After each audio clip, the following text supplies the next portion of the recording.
Let's start with a disclaimer. Watching this interview may have an effect on some of your most dearly held beliefs and may cause you to question your assumptions. Viewer discretion advised. Beliefs about liars, for example, may be older than recorded history. An ancient Indian text from 900 BC describes liars as rubbing their toes on the floor, shivering, red-faced and head-scratching individuals.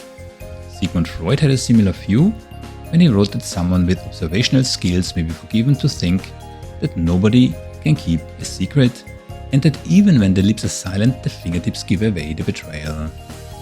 More recently, researchers have claimed that truth and lies can be told apart by simply watching facial expressions and that the accuracy by doing so exceeds 80%. And then comes along Timothy Levine. If there was ever such a thing as a true deception detection expert, Tim Levine is the one. But first understand this. An abundance of empirical evidence suggests that most people believe in the existence of nonverbal deception cues and that this belief transcends culture, religion, geographical location and language. So no matter where in the world you live and in which culture you have grown up, most likely you too have fallen victim to stereotypical beliefs about deception detection which were incubated by the perpetual repetition by so-called experts, communication coaches, trainers, TV series and popular science books. Some of the stereotypical beliefs are so pervasive that they have even found their way into scientific publications and trainings manuals for police and other law enforcement agencies. The implications here are grave because people's lives can be severely affected by the judgments made with the best intentions, but that are based on the wrong assumptions. So no wonder the multi-billion-dollar deception industry is booming. Selling people products on nonverbal lie detection is not difficult because the message seems so intuitively intriguing. Marketing nonverbal deception detection is like preaching to the proverbial choir, and that's true for individuals and organizations. But here's your chance to escape. In the following interview, Tim will share the quintessence of his 30 years of deception research. He will explain how and why demeanor influences our perception of truthfulness, and he will disclose which communication channel holds the most promise when it comes to deception detection and is not what you would expect. If you stick around, after the interview I will point you to a quiz where you can test, right or wrong, your own assumptions. But for now, let's lean back and enjoy. And here we go. Tim Levine. Tim Levine. Do I pronounce your name correctly? Levine or Levine? Levine? Levine. You got it right. Levine. Perfect. I was really thinking, and I have here some documentation in front of me, how to best introduce yourself. Yeah, but that's a challenge because I would say you are one of the most renowned deception researchers. You have a distinguished career, way far to mention here, right?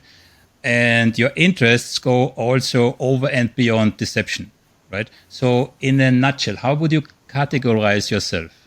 Oh, as you mentioned, that's difficult. So I am a quantitatively, experimentally oriented social scientist.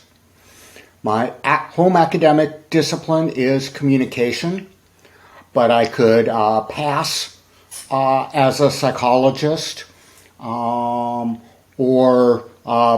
perhaps other types of social scientists. I'm most well known for my research on deception, but I'm interested in pretty much anything human and anything social. And this becomes also clear when one looks at your research papers. I looked at your website. Let's just say it the other way around. Yeah, in the last 3 years or so, for my own research, I collected about 1,000 scientific papers, and I checked your name in those papers. And again, it's not only deception detection. As behavior analyst, there are different channels and so on. Yeah.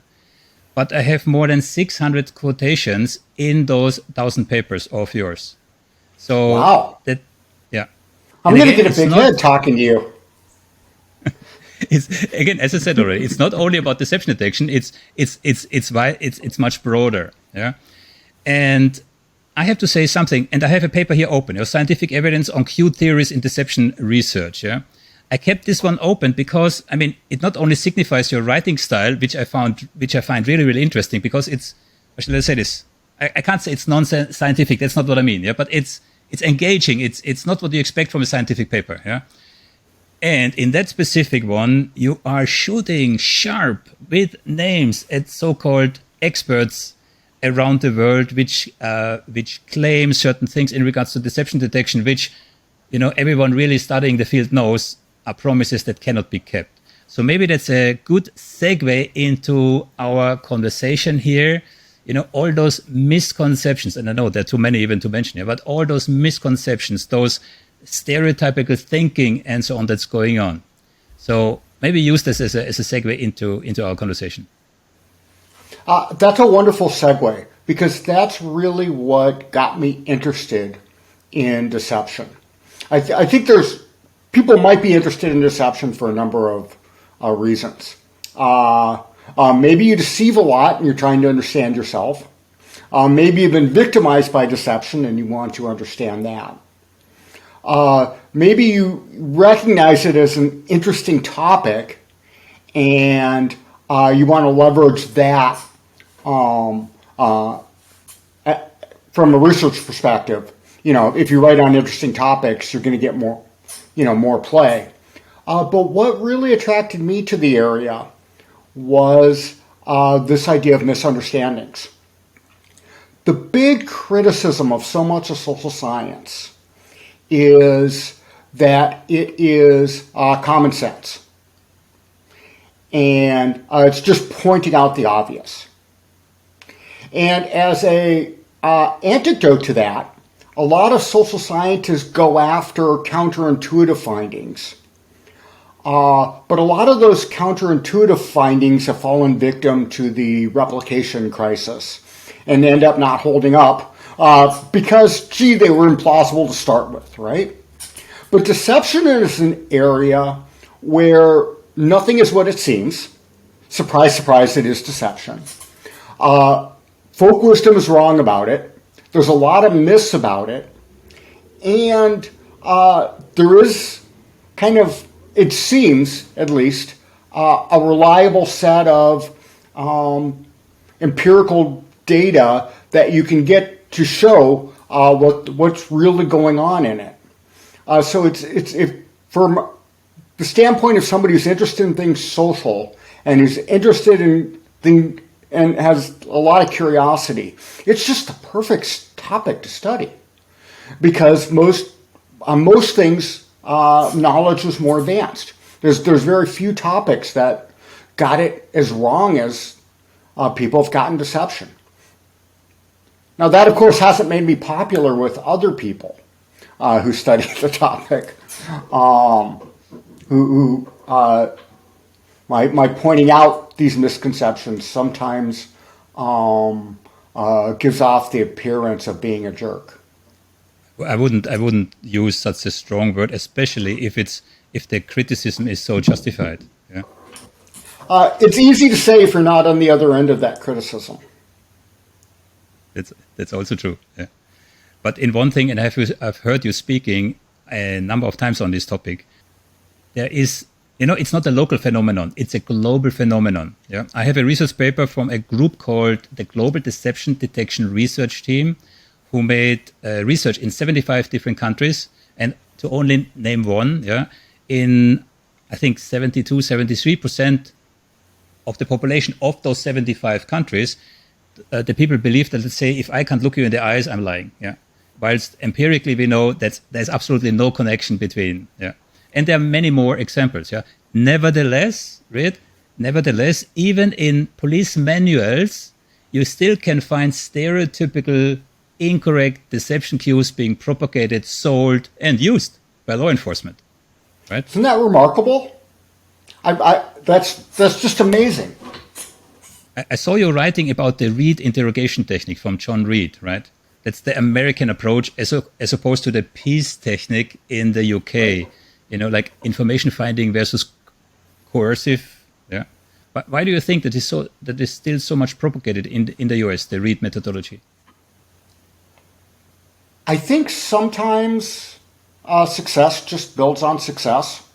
So if you get market share, it gets its own momentum. Yeah. So I think researchers are actually a little hard on Reed. Reed does do, overemphasize reading nonverbal behavior, which is absolutely false. But I think I've known some Reed trainers who are very good at detecting lies. So sometimes there's kind of an ideological flavor to critiques of various approaches. So I don't want to throw out Reed completely. I think there's some good things in there. And if you go to the Reed website, you will see that they are promoting some of my studies as evidence for them. How does that make you feel? Well, if they are using it the right way, I don't know what's in their proprietary training these days. If they are using my research or anybody's research that's good research, to adjust their approach, I would think that would be a wonderful thing. If they're using it as a marketing strategy, then I'm less good with that. But the thing about when you publish research, you put it out there, and how people use it is beyond your control. So, when I do my research, and the quality of that research is on me. How people use that and read that and interpret that, I see that as beyond my control, and I try to worry about things that I can control. And you say you put it out there. That's literally true. Yeah, I have your website open here. To confess, I downloaded, I didn't count them, at least 20, 25 papers from your website and added it to my own collection, right? Mm-hmm. So you're really forthcoming. There is no paywall. There is no, demarcation line between free access, which is also one of the reasons why I was not able to completely read your book, because I was so fascinated and so occupied with the research papers. Yeah, so I came exactly to page 7. Yeah. But it's a fantastic book. But again, I'm really reading your research papers, also in preparation to this interview, of course, because, as I said already, you're one of the top experts in the world in regards to deception detection. Yeah, I think 30 years. You're doing this now 30 years, if I understood correctly. Yeah, it makes me feel so old. Can I make a pitch for my book and explain why I wrote it? Of course. So, if you were a very diligent reader of my academic work, and you were able to get past all the paywalls for academic journals, and that's a whole nother topic we could talk about. But if you could read everything I'd ever written in the article format, I don't think you could really kind of understand my thinking fully. And the reason is individual academic journal articles all have to be structured to stand alone. And what's lost in these careful analysis of tree by tree analysis is the forest. So the book was an effort. I thought it was an absolute necessity to write, because I needed to provide readers with a way to see how everything fit together into a package that before the book was only in my head. And you succeeded, I believe. I hope so. I'm very happy with how the book turned out, and I love the cover art. My editor, I had the idea of the Trojan horse, which fits the ideas very nicely, and my editor found that particular example of the artwork. Yeah. Perfect. Before we digress, I would one more time like to come back to misconceptions. right? Is there on a broader sense and globally speaking? I mean, the context of deception gets more and more relevant in today's environment, where number one, fake news are everywhere. We are on the brink of a war, and in order to instigate a war, you need propaganda, which is way older than Goebbels, right? So I think your work in that context becomes even more relevant and really tangible relevant. So please elaborate a little bit on a practical way, if it's possible, for people to question their own assumption in terms of stereotypical deception cues. So I think the practical soundbite I would like to leave people with is to do their best to ignore what I would call cues and demeanor. So ignore specific behaviors like gaze or fidget here or there, but also the package or the constellation of how people are coming off.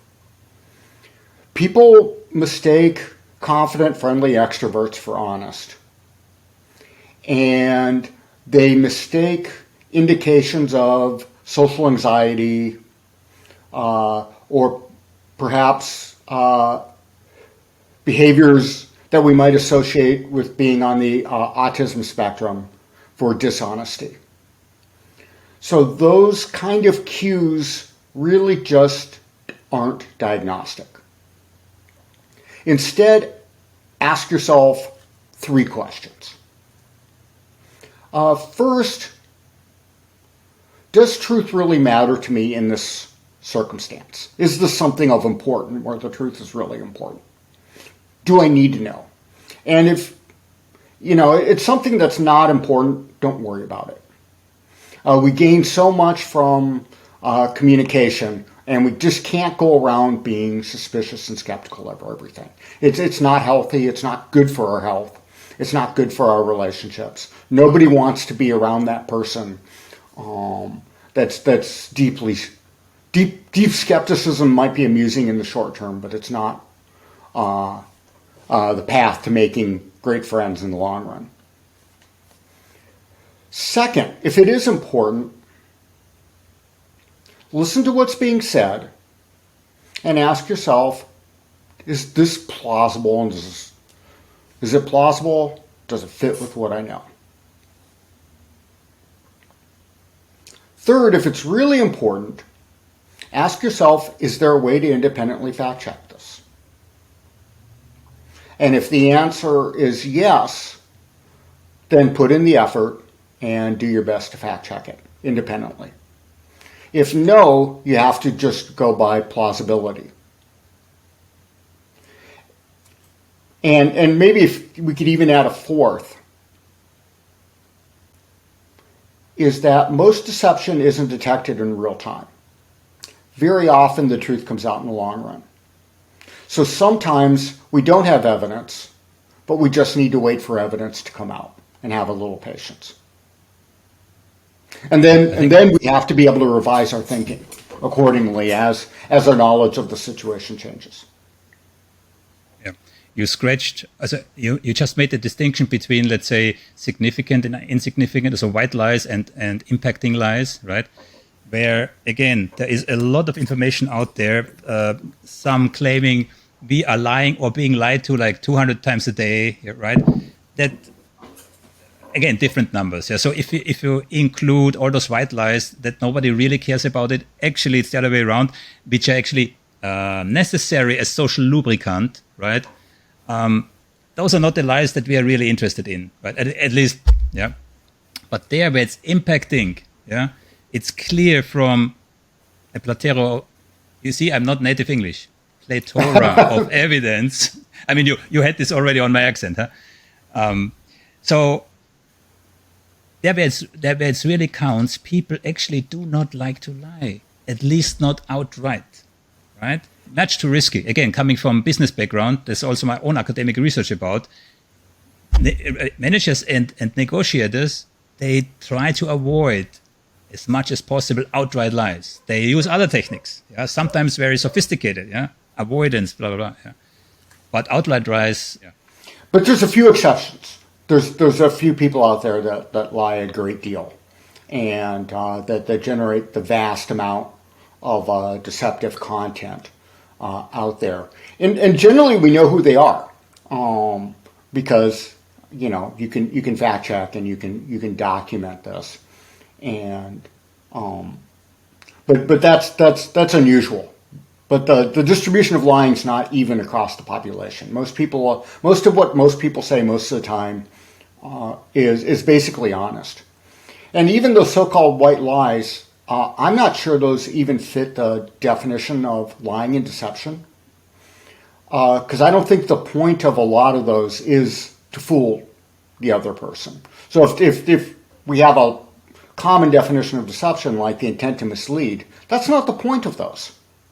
If you ask me how I'm doing and I say I'm fine, even though I'm actually having a really rough morning, my point isn't to deceive you. My point is, let's get these pleasantries over with and let's carry on with the podcast. Yeah.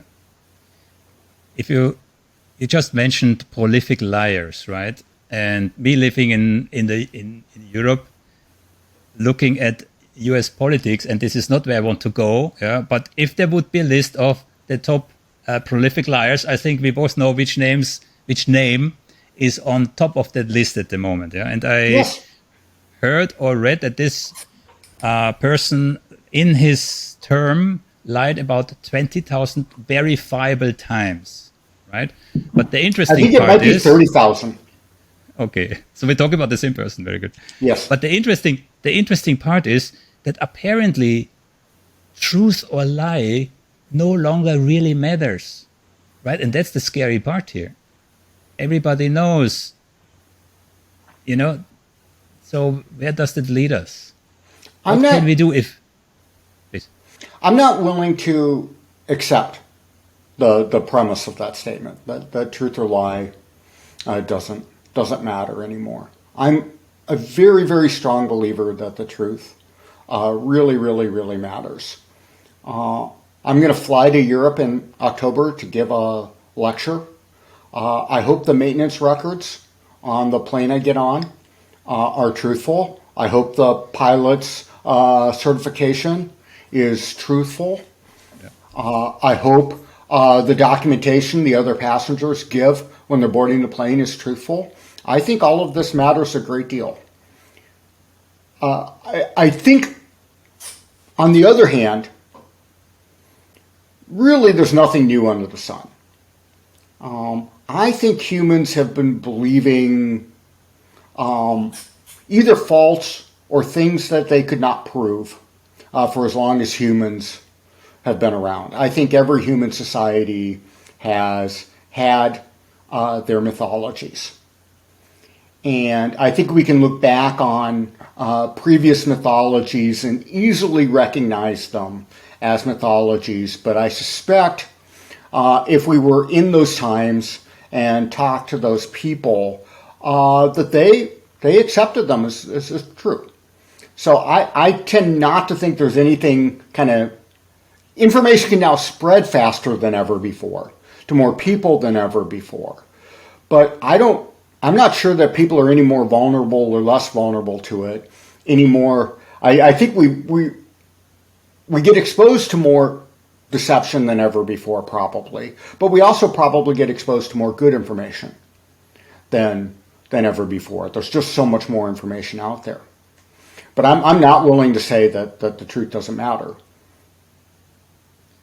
I think it's a tricky one because through our technological means, deception can be pinpointed and tailored on you and me based on our digital fingerprints, which are extremely accurate, right? And in this way, a whole population can be swayed in one direction or another, as we have seen in the past. And I work in IT, right? Mm-hmm. We have only seen the beginning here. With this technology, we are like with the cars in 1920. We are just starting, right? That's why I'm saying, we will head towards challenging times, to say the least, on so many different areas, which is why research from people like you, which is accessible. I mean, that's the key, right? accessible research is so important. Right? Agreed.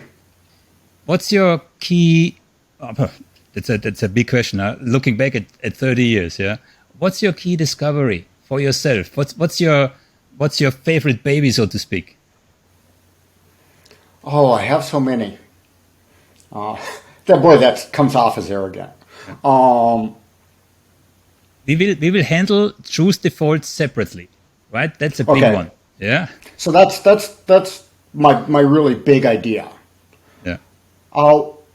One of my favorite findings, really, I don't think was mine. It was Professor Hee-Sung Park at Korea University. The idea that most lies are detected after the fact was a very important one, I think. Yeah, there's another one overlapping here, that the moment you watch non-verbal communication, you are more inclined to find deception cues, which are actually not deception cues. So yes. it's already depending on what you look at, because then you're more inclined to interpret whatever you find as deception, which makes you even more inaccurate. Yes. And another big finding is all the focus is always on deception cues. Not on truth. Not on truth, but cues don't travel alone. They come off in packages. They're given off in constellations. They're highly intercorrelated, which I call demeanor. So the power of demeanor is another one of my really big findings. And both how powerful it is and who we believe, and in the idea that if you accept the idea of demeanor, you almost have to reject all the cue research on statistical grounds, because they're always treating the cues as if they're one-offs. And that's not how they're given off, and that's not how they're perceived. So you really have to understand them as these constellations of a large number of individual little behaviors that are given off over time in a process to create an overall impression. And it's that impression that's what's influencing our judgments of other people, and how we're coming off isn't a function of just our eye contact or just our smiles or just this little twitch or that little twitch. It's the whole package. And I think that's another one of my really important insights. Yeah. You're absolutely, I mean, of course you're right. So lies and truth are intermingled, and that makes it also so difficult to detect. Yeah. But because you said demeanor, I saw that you have at least 3 or 4 research papers in regards to demeanor. I didn't have time to read them, yeah, which is why I'm especially interested. So for me, if you say demeanor, then I mean literally demeanor, yeah. But what is it that you mean in the context of your research? So demeanor is, there's 2 sides to demeanor. There's the demeanor we're giving off, which we could kind of objectively look at. And then there's the demeanor that people are picking up on. So it's there's the global impression. So kind of a sender side and a receiver side to demeanor. But demeanor's the impression that's given off. And there's all kinds of demeanors people give off. I can give off a demeanor of, so one of my demeanors that I tend to give off well is knowledgeable professor, expert professor demeanor. When it's a horrible question to ask students, but if you ask students in my classes, does Professor Levine know his stuff? I score off the scale on this. It's not a good question because students really aren't in a position to know what an expert I really am. But I give off. I'm very good at giving off. I'm the expert guy. That's one type of demeanor. You can give off a danger vibe. So my work sometimes brings me into contact with special operators and these sort of people, and they have this vibe. Don't mess with me vibe. It would be a very, very bad idea to start a fight with me vibe. So that would be a demeanor. But the demeanor in my research that I focus on is the honest or deceptive demeanor. And so the question becomes, what are the set of behaviors that make us come off as somebody who's honest or make us come off as dishonest. And in the book and in the demeanor articles, there's the list of behaviors and impressions that comprise this particular demeanor. And they basically boil down to the believable people are the confident, friendly extroverts. That's how they're coming off. They're coming off as friendly, engaged, involved, confident, whereas dishonest demeanor involves uncertainty, anxiety, things associated with guilt or shame. But all these things function as a package. I don't want to get too statistical, but they're so highly intercorrelated they come out as unidimensional. Talk about nonverbal communication producing demeanor, right? One Yes. could even go a step further and include biology. For example, if the fetus has received a certain amount of testosterone in a certain phase, males, for example, have a distinct jawline, which makes them seem more trustworthy. There are other biological features that also contributed. So disregarding of demeanor or any nonverbal cues, how somebody looks like, both directions could be more trustworthy or more untrustworthy. Yeah, if you have larger eyes, you're probably going to be more. But we don't want to discount the verbal component of demeanor either, because what's coming out verbally and what's coming out non-verbally are also intertwined, and they create this impression too.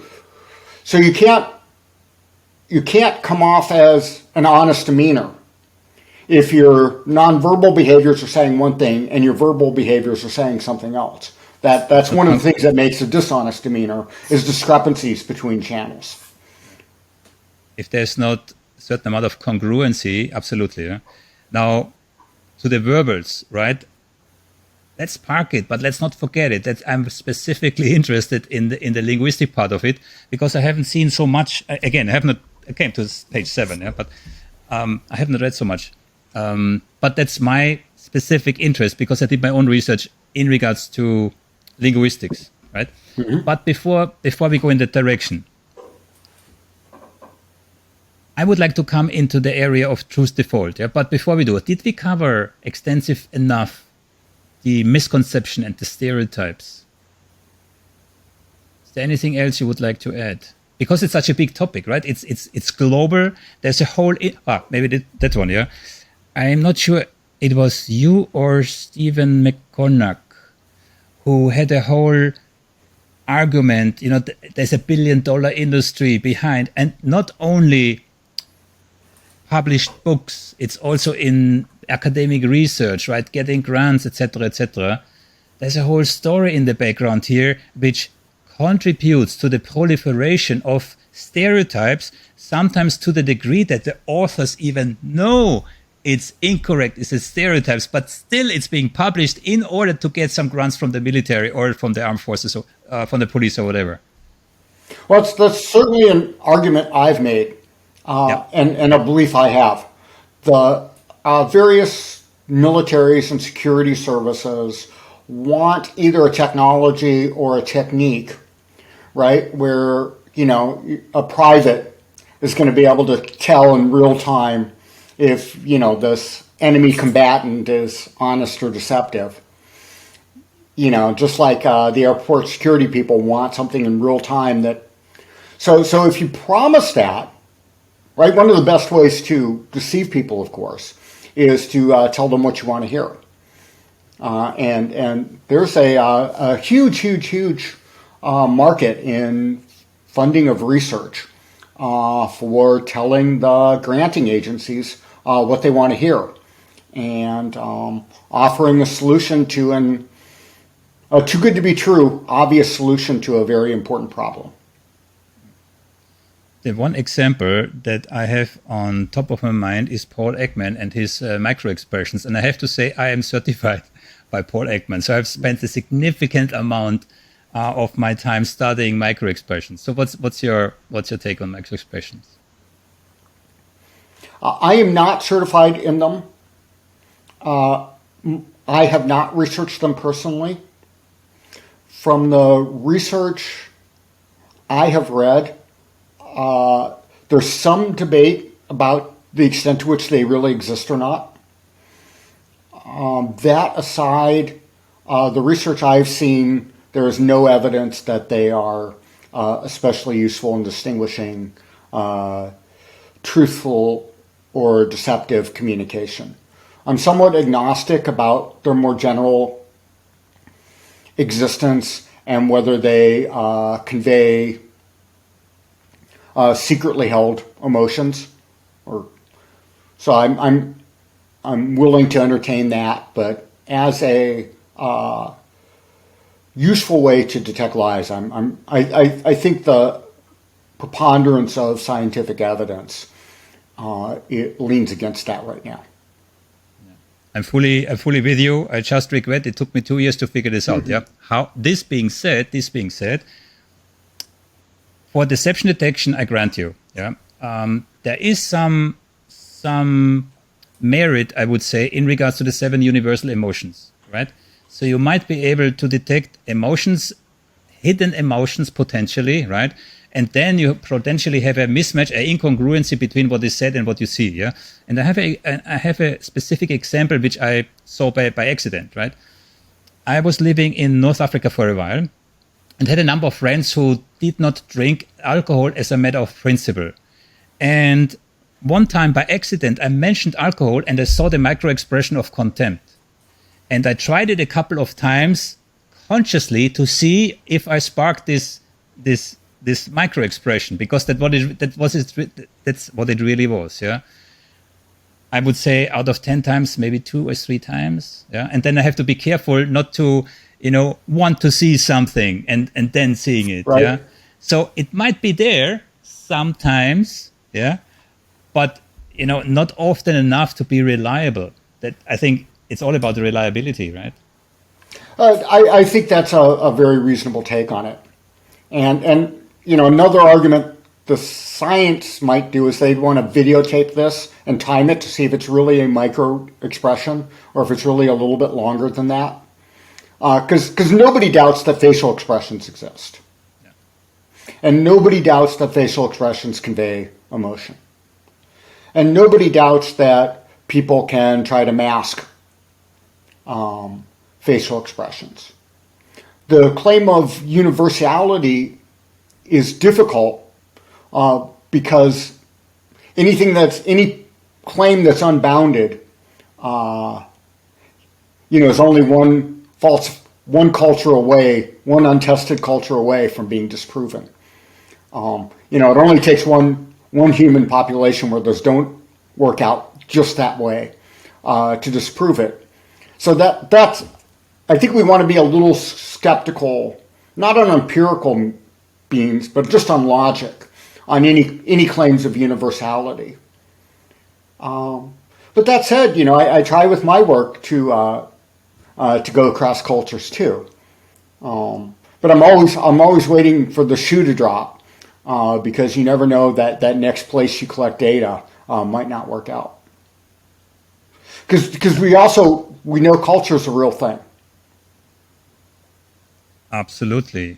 I think there was this quite well-known research which compared Japanese expressions and American expressions. I'm just thinking out loud now. So the Japanese, they are supposed to be much more inhibited in public, but in private, they show exactly the same expressions like anyone else, right?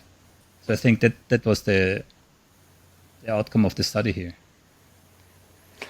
That fits. I lived in Taunton, Korea for a couple of years, and that fit my observation in Korea. Yes, so I saw 2 lectures of yours, or 3 even. I saw 2 or 3 lectures. Unfortunately, I have to say, there's not enough out there from you.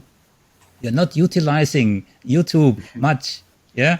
So I saw. Well, you're going to help me out on that, right? I'm doing my best. I'm absolutely doing my best. Yeah. Okay. No, but I also saw how captivated your students in Korea were, right? And me not knowing, what's their level of English in these specific classes that you have? I mean, did they really capture everything you said?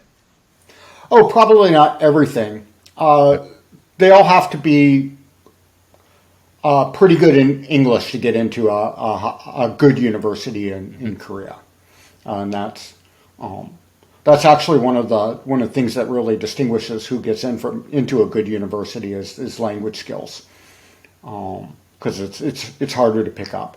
But some of them struggled more than others. But they were, really smart students, and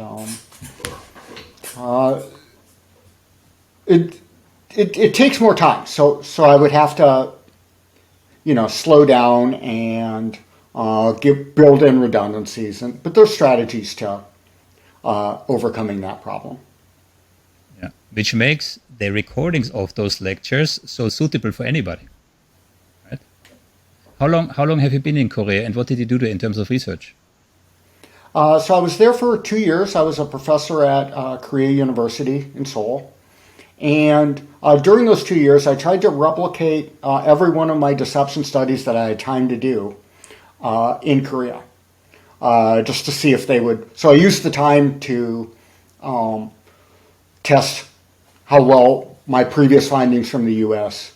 Held up in Korea. And every one that I tested held up. Every study that I was able to do replicated. Okay. So the idea that most people don't lie very much, but there's a few prolific liars that held up in Korea. The demeanor findings held up in Korea. So even when I showed them American demeanors, they believed the same people that the Americans did. Yeah. We haven't gotten into my base rate research, so how the proportion of truth and lies affect what the accuracy is in deception detection experiments that held up in Korea. Okay, let's pick this up. So the proportion of deception versus truth affects the deception detection accuracy. Right. I mean, when you score it like a true-false test. So all the studies, pretty much all the studies in the 70 years of deception detection, always give people an equal number of truths and lies and score it like a true-false test. Now, this is potentially a problem if most people are honest most of the time. So there's a fundamental difference between the experimental task and the everyday communication situation we face, where the likelihood of a lie varies greatly across situations and is very often pretty low. So one of the earliest findings that got me into deception research was the so-called truth bias, the tendency that people tend to believe. And when shown an equal number of truths and lies, people tend to believe more often than disbelieve. And the researchers go, oh, humans are biased. Well, it occurred to me that maybe it's not the participants that were biased. Maybe it was the researchers that were biased. They were showing people samples of communication that were more likely to be dishonest than people encounter in their daily lives. So the prediction is that if you show people rates of lying that more closely match people's daily lives, then actually they do better than the experiments suggest. Okay, how much better? It depends on how truth biased they are.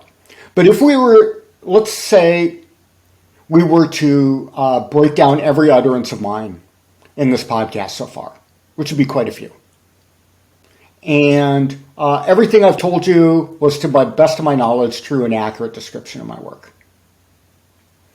And further, we went and fact-checked, because you have my articles and you have my book. You went through and fact-checked everything I said. And lo and behold, they were true. And but in real time right now, you were defaulting to the truth. The idea that I might be lying to you about my findings never crossed your mind. Consequently, you believed everything.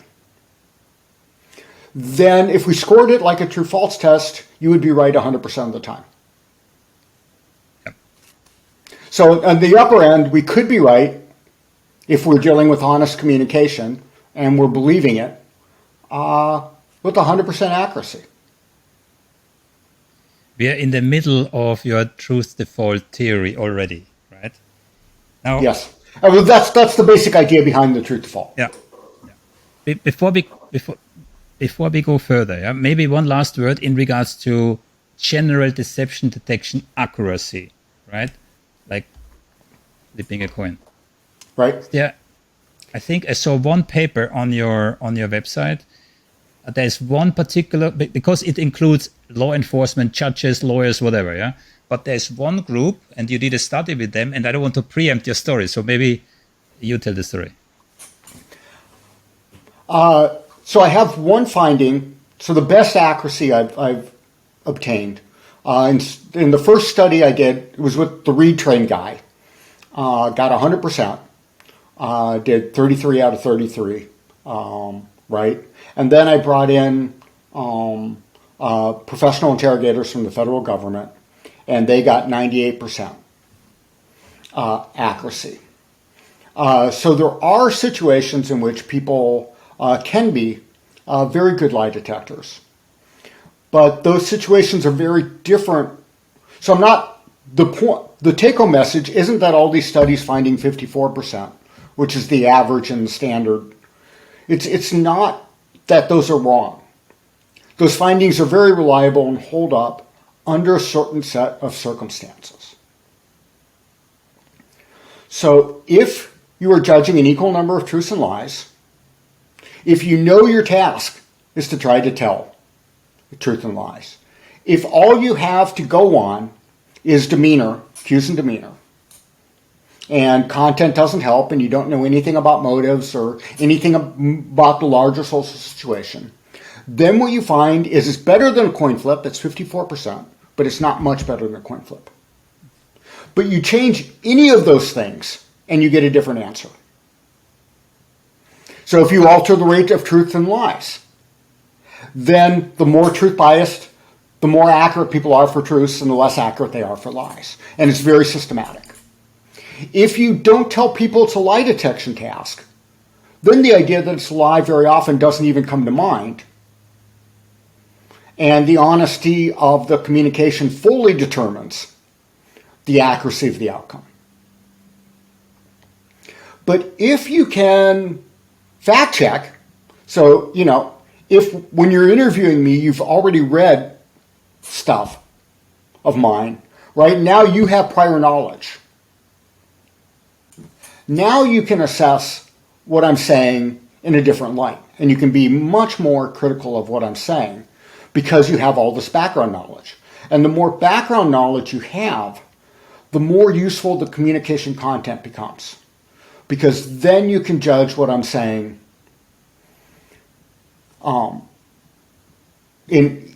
using evidence and logic. Further, what we can do if we're interacting back and forth and we think the person might not be honest with us, is we can try to convince them to be honest. So if I think, let's say, a student in my class is cheating on a test, before I ever talk to them, I'm going to gather as much evidence as I can. I'm not necessarily going to tell them what I know in terms of evidence. I'm going to ask them open-ended for their account of what happened. But I'm also going to try to persuade them that it's in their interest to be honest with me. And this is another lie detection strategy that isn't apparent. But when I brought the professional interrogators into my lab in these two studies, in the first one, they got 100% of the people who had cheated on this task to be honest and confess. And in the second time, with the other professional interrogators, they got 85% of the people who started out lying to admit honesty. So it wasn't. So the title of the paper was it's not the fact that they're experts. It's the fact that they were good communicators. And it wasn't that they were reading body language or anything like that. It's that they were coming into the situation knowing what the setup was. They didn't know about this particular instance, but they knew the general setup. And they persuaded most of the people who had a motive to lie to nevertheless be honest.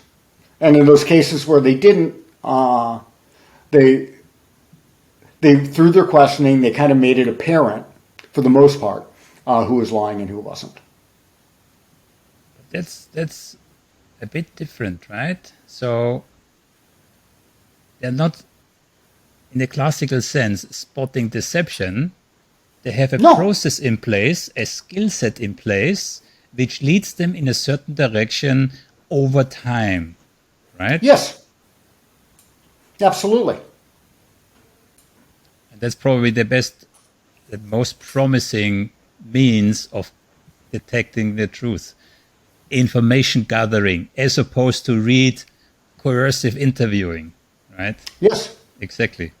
The guy who had, so these professional interrogators, their job was doing security clearances for people with secret level clearances. And one of the things they do in the course of their normal job, right, is before they ever hook people up to the polygraph, they do extensive background checks. And when the government was trying to save money, some bureaucrat wanted to cut back on the background check part. And the people I were working with were like, no, we can't do our jobs well. And the stakes are very high in the jobs we do without having this background. So I worked up an explanation for them to use with their funders on why the worst thing you could do from a national security point of view would be to cut back on this kind of evidence-based approach. Since you mentioned polygraphs, yeah, I mean it's a measuring tool for psychophysiology, right? That's all it does. So I'm surprised that there's still so much emphasis on polygraphs. I mean, they're not submissible in court. I know that, yeah, but they're still extensively used. I think if used in the right way, they are about the most accurate thing going in terms of real-time lie detection. You know, under good circumstances, they can probably get up to 80-90%, somewhere in that range. This is out of my area, but that's my reading of the literature. Okay. Do you know Avinoam Sapir by any chance? No. He's from the Israeli police force, and he's the founder of the scientific content analysis, SCAN. Okay. Yeah. I interviewed him. Mm-hmm. It's an older gentleman.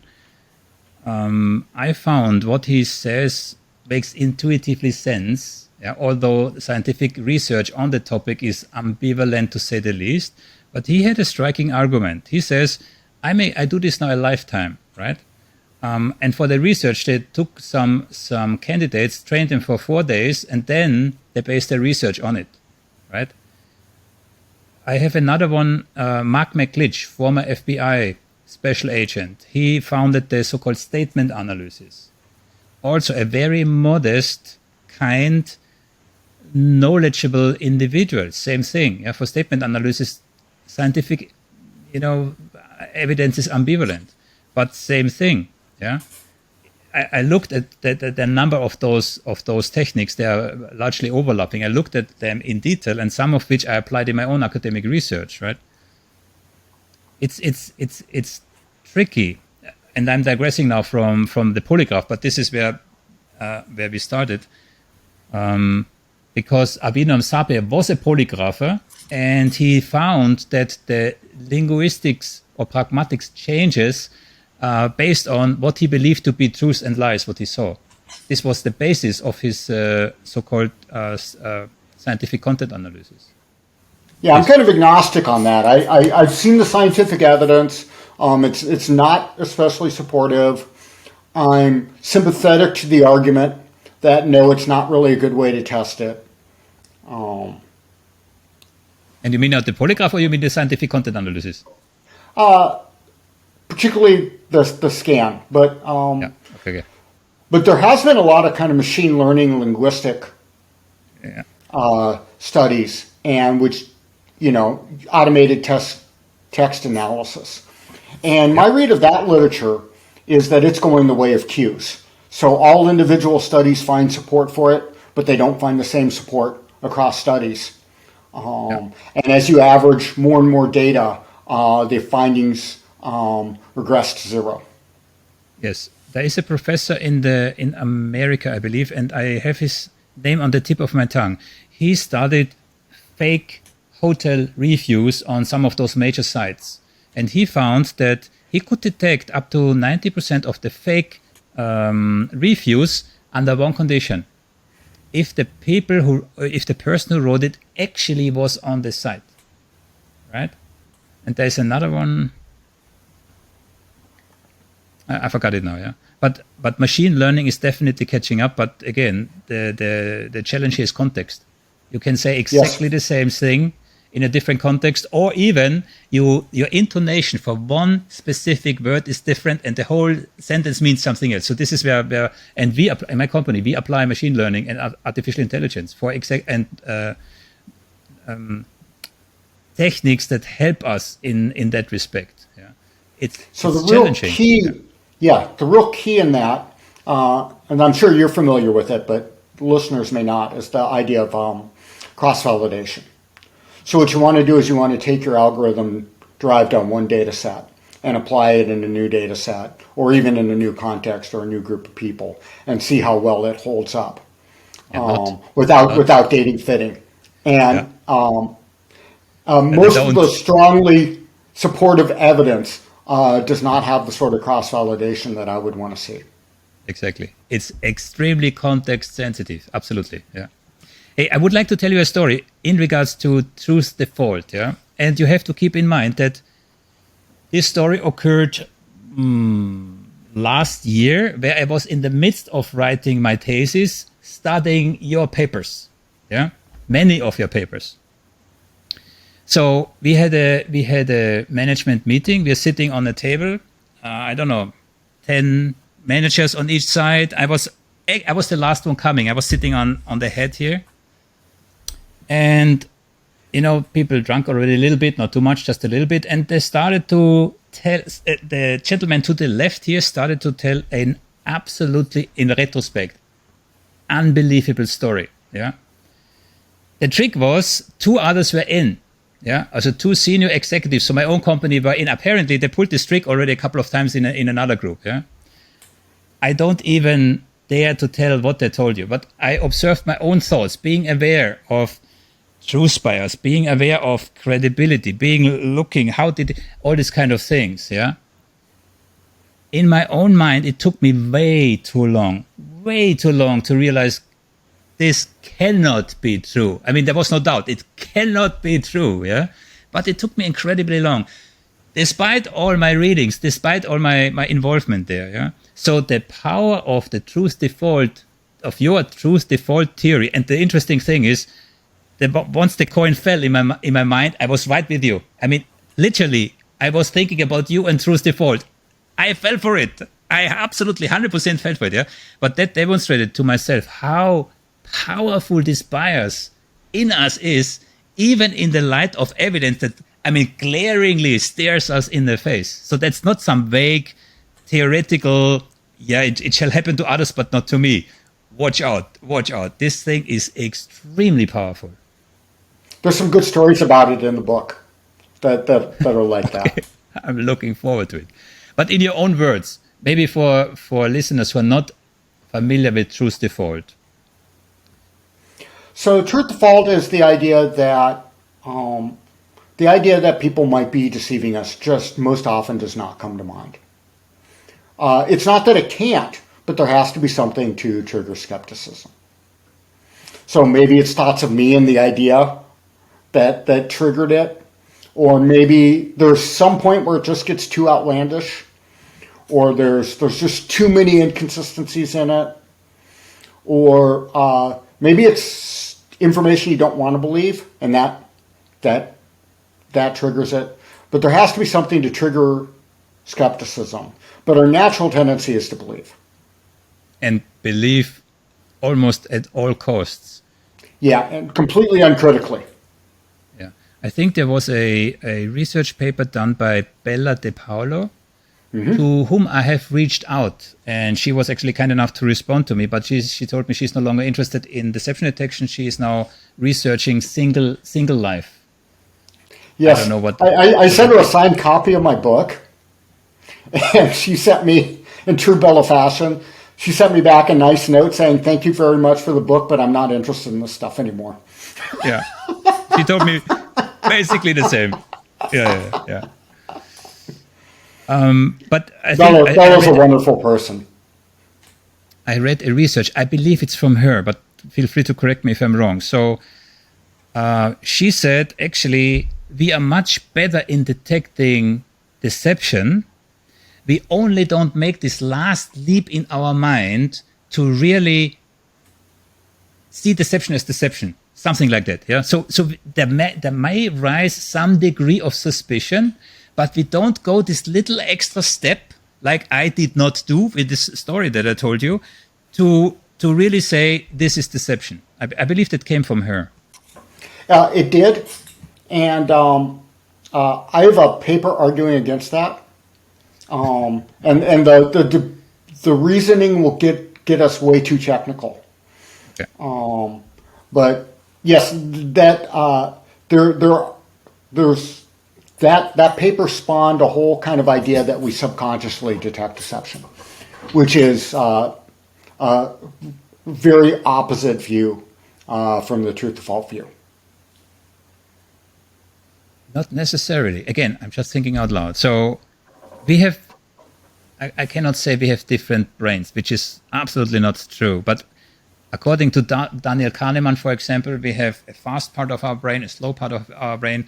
Then there are other theories who claim we have three different brains, the brain stem, the oldest part of the brain, limbic systems, emotion, and then ratio, all three of which have to be, let's say, convinced about something in order to go in the same direction. It was actually more a comment on unconsciously picking something up, right?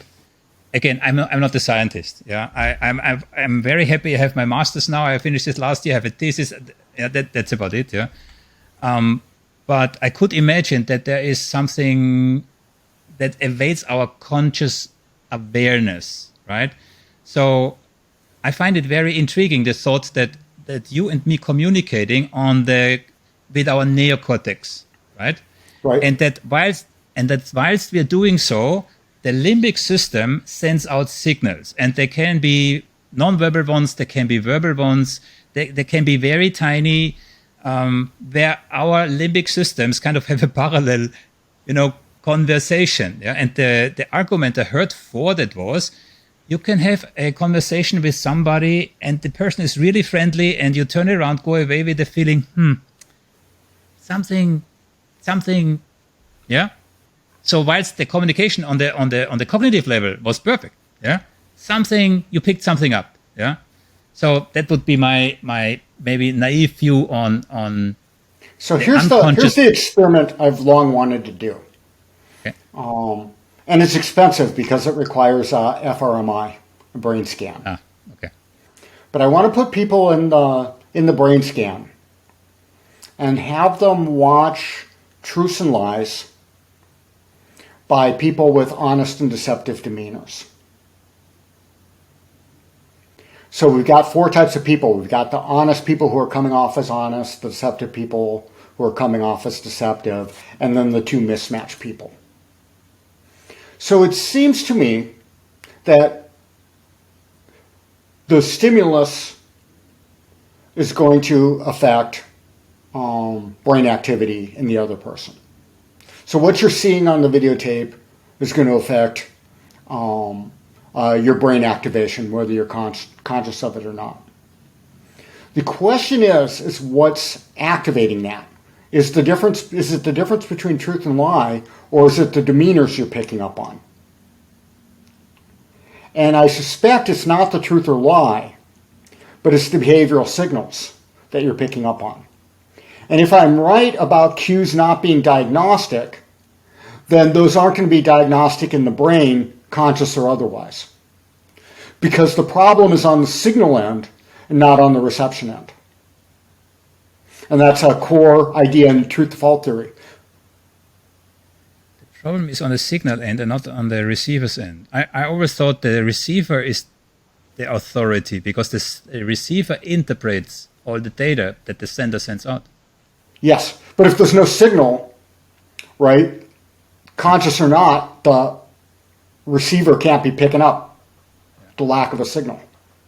Please, if you ever do this research, please send me the paper. I would love to. It's that one's going to require some funding.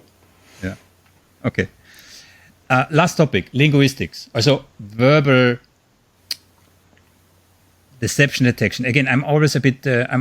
Always a bit hesitant if we talk or limit our discussion on deception detection because there is much more, right? And maybe one last thing to the nonverbals. Yeah? I'm not dismissing nonverbal communication in general. I just dismiss it to a large extent in regards to deception detection. Yeah. And a nice example that I'm always having is we can see on 100-meter distance if a person is afraid, and I don't even have to see the face of the person, and I can see this is afraid. Yeah. So from biological evolutionary psychology, it makes sense because what's dangerous for you 100 meters away might probably 1 million years ago also have been dangerous for me. Yeah. So there is absolute merit in studying nonverbal communication, just not like it's sold in this myriad of books in regards to learn to spot the lie in 30 seconds or whatever. Yeah. So that's aside. Yeah.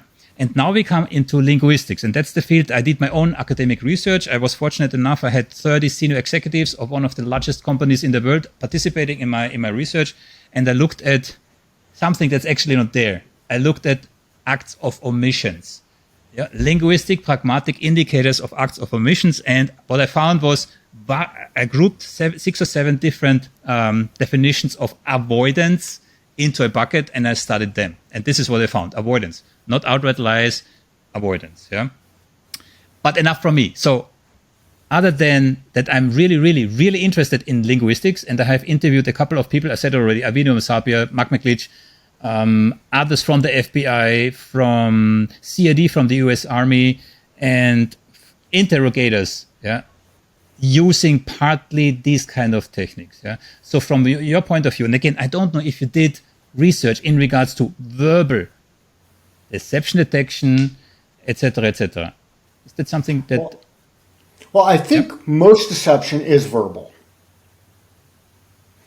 Yep. Right? We can non-verbally deceive people by, faking our facial expressions. But most deception is verbal, or at least has a verbal element to it. I see, and on the detection end, I see a difference between linguistics and content. And from a detection point of view, I suspect that content is going to be more informative than linguistic elements because, as you point out, the linguistic things are so incredibly contextual. Well, so is content. Content's incredibly contextual too. But I think if we understand the context, then content becomes potentially very diagnostic. In terms of what people are doing for deception, I think linguistic approaches, and my preferred approach is my friend Steve McCornack, who you mentioned earlier. And I think, given your interest, he's absolutely the person you should be talking to. But he's the person who's about how we deceive through the words we use and through the linguistic and pragmatic. I think the original information manipulation theory was just way, way, way ahead of its time. And the kind of newer IMT2 and some of their current unpublished work with Professor Morrison is just great, wonderful stuff. Yeah. Okay. So, but from your perspective, linguistics it's a little bit a broader term. Yeah. But so if you look at the verbals, there are of course different layers, right? Right. So there's one little example from a real FBI investigation, very briefly, yeah, which I actually see as semantics. Yeah, actual statement. It's a one-liner. It's just a short sentence. Somebody came from behind, put something over my head, and put me into the car. Yeah, somebody came from behind, put something over my head, and put me into the car. Was a young woman who claimed she was kidnapped. Turned out she was lying, and the one word that gave her away was the definite article "the car," because if she wouldn't have known the car, it would have been a car, not the car. Yeah, again, not a deception indicator, just a reason for the investigators to circle back to that specific part of the statement. Yeah. So you can look at semantics. Then you have. I interviewed Dr. Isabelle Picornell. I don't know if you know her. Fascinating. Also, forensic linguist. Yeah, she identified $1 million fraud just by looking at a email string between two individuals. Yeah, and she explains it very well. Yeah, so there are merits, and the more I look into that field, the more I regret I spent so many years on non-verbal communication, and I have to say, also some misconceptions. But be really careful with anecdotes. Yeah. Right? So if, what we really need to do is test 100 people who were bagged and put into a car and 100 people who weren't, and do a count of what's the ratio of a car versus the car. I'm fully with you. And maybe there's something there. And I'm perfectly okay with these things as long as we use them what kind of Ekman might call kind of a red flag. Right? So something's a little off. Yeah. Right? We notice it. We ask more questions. Yeah. Right? I think that's very, very good practice. If we start going, they use the, not a, they're lying, I would bet some money that would be less accurate than a polygraph. I'm fully with you. There's equally no universally accepted deception indicators in both fields, non-verbal and verbal. I'm completely with you. Yeah. Right? But it is true that there are these trends. And but we want to be careful when when the evidence for them is anecdotal. Yeah. And I think that's a very wise word at the end of our discussion. Professor Timothy Levine, thank you very much for your time. It was a blast. Thank you for inviting me. Acquiring a new skill set takes time and dedication, and not everybody can do what it takes. But if you came this far, you're one of the few. Congratulations, you're ahead of the pack. And now, as promised, a quiz to test your own assumptions. Go to SaltCubeAnalytics.com, click on Deception in the menu bar, scroll down till you find Take the Quiz. Have fun. And that's it for today. Consider liking and subscribing if you appreciate the content. It costs you nothing and helps this channel. Thank you for watching.